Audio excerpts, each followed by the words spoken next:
All right, if you're into creepy pastas or stories where the fabric of reality just kind of starts to fray, you are going to absolutely love this explainer. We're digging into a highly classified, heavily redacted piece of leaked documentation known as the Westerville Incident. And let me tell you, it starts off as this bizarre, almost mundane missing persons report, but as investigators start peeling back the layers, it turns into a straight-up, terrifying existential nightmare. We've got a lot of ground to cover today, and trust me, the details only get stranger the deeper we go. So let's dive into this visceral impossibility. Our story kicks off early on the morning of Thanksgiving 2027. A contract custodian named Bradley Mercer shows up for his usual shift at a corporate office building in Westerville, Ohio. He walks in at dawn and the place is completely empty. But here's the catch. Coats are hanging on chairs, there's half-eaten yogurt sitting on desks, and in the break room, 11 mugs of freshly poured, perfectly hot coffee. Just sitting there, waiting for employees who simply aren't there. And the building's alarms? Never triggered. Exactly 184 employees vanished into thin air from this company, Colvane Solutions. No evacuation was logged, not a single car left the parking lot. In fact, when the cops showed up and ran the license plates on those cars, they got absolutely nothing. The plates looked perfectly normal, but they literally did not exist in the state database. And it gets weirder. When police tried calling the emergency contacts for the missing staff, every single number just led right back to another missing employee inside that exact same building. It was a complete closed loop. But as federal investigators took over the case, they quickly realized something way more disturbing. Colvane Solutions wasn't a real company. It was just a front. On paper, sure, it looked like a living, breathing corporation. But in reality, the lease was held by a dead man's shell corporation, and the entire corporate network was just a massive routing illusion.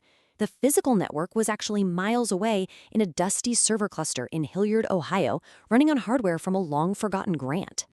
Which brings us to part one, the simulation substrate. So here's the absolute mind-bender. Those 184 people, they were never actually abducted because they were synthetic constructs. The servers hosting this digital world belonged to a 2022 NIH-funded project out of Ohio State University called SPBS-3. It was officially supposed to be shut down in August of 2025. The research wrapped up, the lab was totally cleared out. But because of a tiny, overlooked billing error drawing from some forgotten pass-through account, the servers never actually lost power.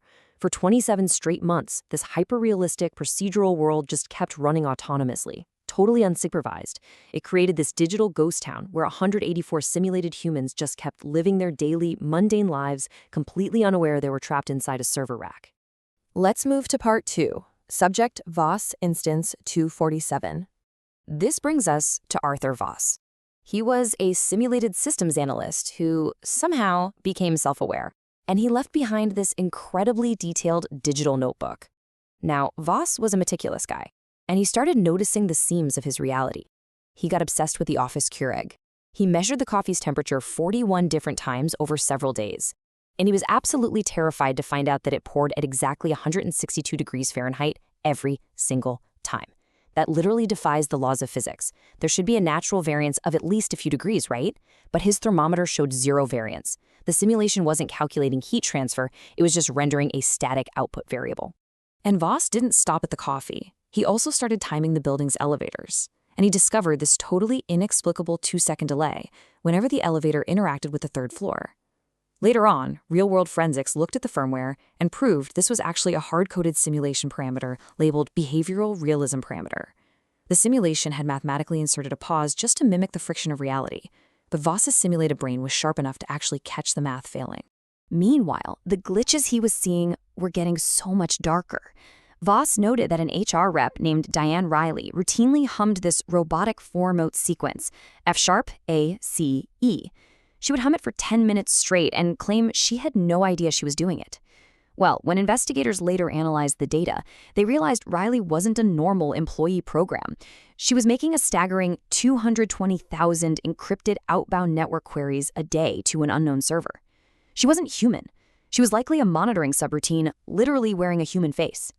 Tracking Voss's chronological descent into horror here is just awful.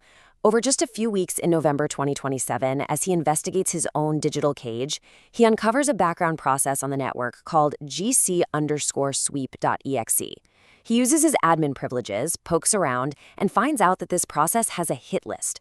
And chillingly, his own employee ID is sitting right there, marked as collection pending.